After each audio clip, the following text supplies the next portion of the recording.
বর্তমান পরিস্থিতি যুদ্ধ শেষ করার উপযুক্ত সময় বলে মন্তব্য করেছেন ইরানের প্রেসিডেন্ট মাসুদ পেজেশকিয়ান। 18 জুন যুক্তরাষ্ট্রের সঙ্গে তেহরানের স্বাক্ষরিত চুক্তির পক্ষে সাফাই গেয়ে শুক্রবার তিনি এই কথা বলেন। পেজেশকিয়ান বলেন, আলোচনার মাধ্যমে যা অর্জিত হয়েছিল তা একটি বড় সাফল্য। তবে এই চুক্তির অর্থ এই ছিল না যে নতুন করে কোনো আক্রমণ হলে তেহরান তা মেনে নেবে। ইরান কোনো অবস্থাতে হুমকির কাছে মাথা নত করবে না। শেষ নিঃশ্বাস পর্যন্ত ইরানের মানুষ শত্রুদের বিরুদ্ধে রুখে দাঁড়াবে বলেও জানান দেশটির প্রেসিডেন্ট।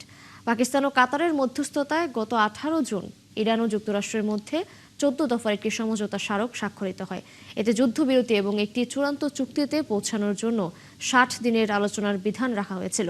পরবর্তীতে তেহরান ওয়াশিংটনকে চুক্তি লঙ্ঘনের জন্য অভিযুক্ত করলেও পাকিস্তান ও কাতার দুই দেশের মধ্যে মধ্যস্থতা অব্যাহত রেখেছে।